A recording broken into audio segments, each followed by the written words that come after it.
గోదావరి గట్టు YMVA hall యాజమాన్యం కబ్జా చేసిన స్థలం కార్పొరేషన్ దే నని గత 70 సంవత్సరాలుగా ఆ స్థలంలో వ్యాయామ కళాశాల నిర్వహించుకుంటున్నామని పోతుల వీరస్వామి వ్యాయామ కళాశాల నిర్వాహకులు తెలిపారు.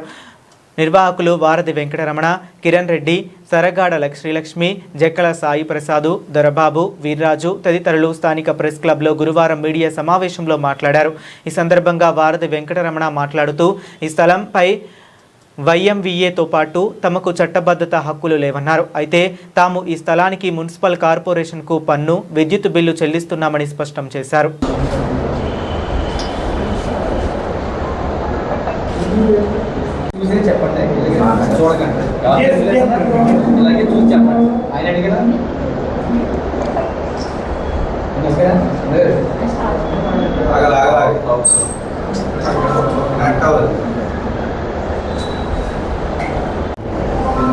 ముందుగా పత్రికా విలేకరుల గారికి, మీడియా సోదరులకి అందరికీ చాలా కృతజ్ఞతలు చెప్పుకుంటున్నాం.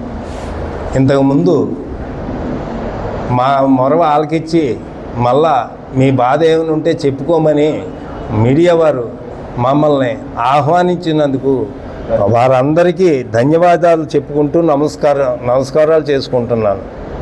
అయ్యా, గతంలో మొన్న మీడియా సమావేశం జరిగినప్పుడు దానికి ముందు వాట్సాప్లో వైఎంఈ వారు డబ్బులు కాసుపడుతున్నామని ఒకసారి ఆ మీడియాలో ప్రకటించారండి. అది వాట్సాప్లో అందరికీ మెసేజ్లు పెట్టారండి.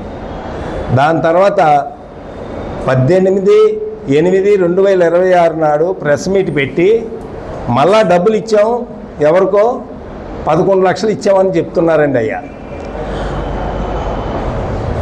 మీడియా వారు ముందు ఈ మాట స్వయంగా వాళ్ళే ఒప్పుకున్నారండి.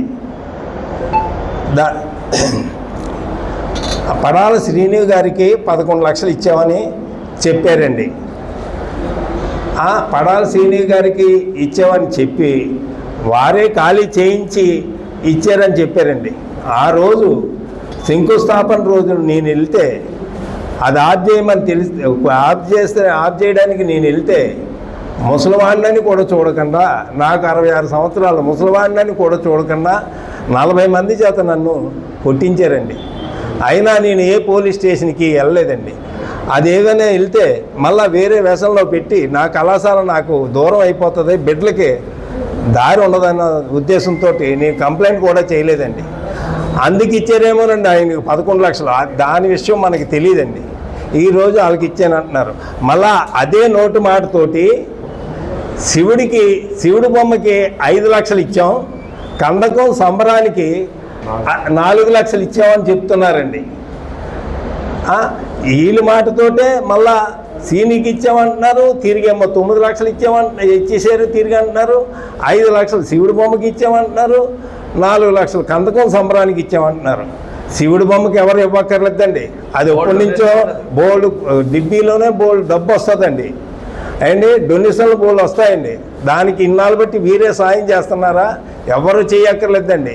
అలాగే కందకం సంబరం కొన్ని వందల సంవత్సరాల నుంచి జరుగుతుందండి. దానికి ఎవరు డొనేషన్ ఇవ్వక్కర్లేదండి. ప్రతి సంవత్సరం వాళ్ళే జరుపుకుంటున్నారు. వీళ్ళది డబ్బు ఇచ్చామంటున్నారండి. డబ్బు ఎలా ఇచ్చారండి? క్యాష్ రూపంలో ఇచ్చారటండి. అండి ఇన్కమ్ ట్యాక్స్ ఏమి లేకుండా ఎలాగ ఇచ్చారో నాకు అర్థమవుతలేదండి. చెక్ రూపంలో ఇస్తారు. ఎవరైనా డొనేషన్ ఇచ్చినా ఏమి ఇచ్చినా క్యాష్ ఇచ్చామంటున్నారండి. అయ్యా, అలాగే ఇది మా స్థలం అంటున్నారండి. ఇది మా స్థలం, మేము 6 కళాశాలకి ఇచ్చామని అంటున్నారండి. కళాశాలకి వారు ఇచ్చేది ఏంటండి? అసలు వారేం ఇవ్వలేదండి మాకు. వాళ్ళ దానికే కాగితాలు లేవండి, వాళ్ళ దానికే డాక్యుమెంట్స్ లేవు. అటువంటిది మాకు వాళ్ళు ఇవ్వడం ఏంటండి? కొంచెంసేపేమో కళాశాలకు మేము ఇచ్చామంటున్నారు, కొంచెంసేపు మున్సిపాలిటీ అంటున్నారండి. అసలు వైఎంఈకే కాగితాలు లేవండి.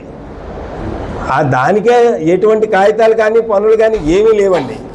ఇది కాకుండా వీళ్ళు మాదే కాదండి, వెనకాల సోల్బా కాంప్లెక్స్ మున్సిపాలిటీ వారు అప్పుడు గవర్నమెంట్ వారు కట్టారండి రోడ్డు మీద ప్రజా సౌకర్యం కోసం.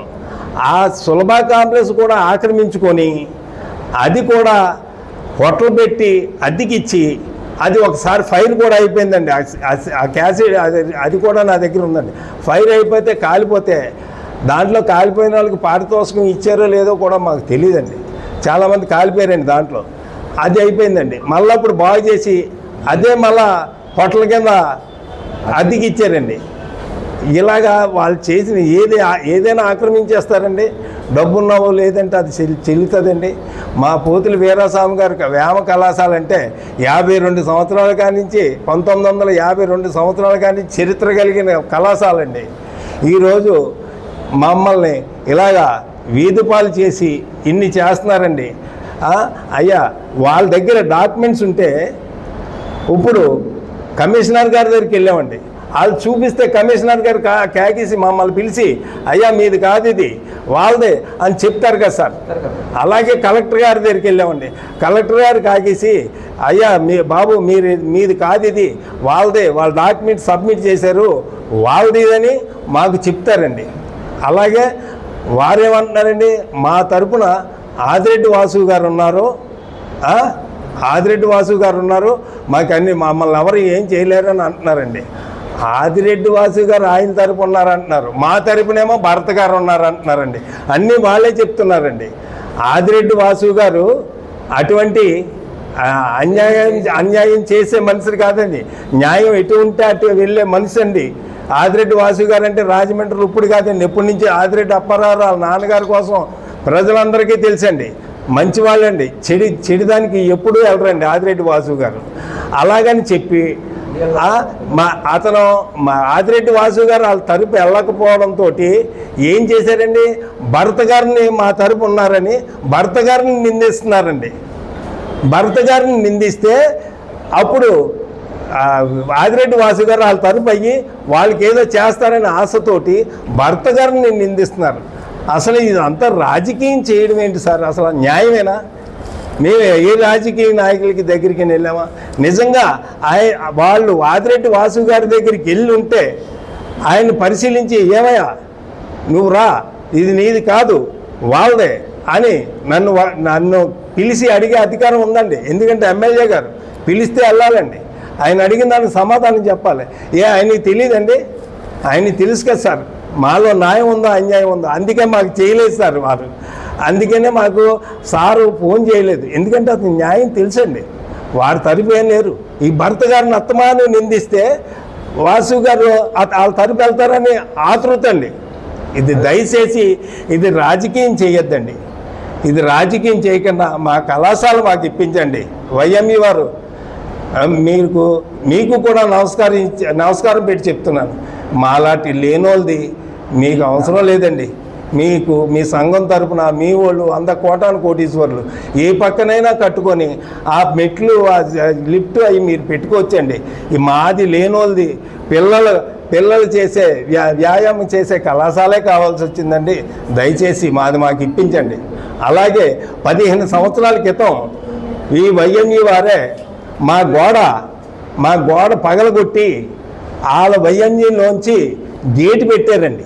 గేటు పెడితే అప్పుడు మేము ఏంటి సార్ ఇలా పెట్టారు అని అడిగితే అలా కాదయ్యా నువ్వు వచ్చి మాట్లాడదామని శివరామ సుబ్రహ్మణ్యం గారు కవరెడితే అక్కడికి వెళ్ళామండి. అక్కడికి వెళ్తే ఏమైందండి, ఆయన ఏమన్నారంటే కింద మేము వాడుకుంటాం, పైన మీకు స్లాబ్ వేసి ఇస్తాం, మీరు చేసుకోండి అన్నారు. అదేంటి సార్ పైన మేము వేసుకోవడం ఏంటి, మీరేయడం ఏంటండి, పైన మేము చేసుకోవడం ఏంటి, ఇది రజలింగు బాక్సింగు స్లాబ్ల మీద చేయడానికి కుదరదండి, డంగలు ఉండాలి, మాకు కుదరదు సార్, దయించి తీసేయండి అంటే అది తీసేసారండి. 15 సంవత్సరాల క్రితం గొడవ అయిందండి వాళ్ళకి మాకు. అప్పుడు తీసేసారండి. తీసేసి అప్పటి నుంచి కూడా మా కళాశాల ఎలాగైనా ఆక్రమించుకోవాలని వాళ్ళు సంకల్పించి అదే ధోరణిలో చేస్తున్నారండి. డంప్ యార్డ్ ఉందని ఒక స్టేట్మెంట్ ఇచ్చారండి.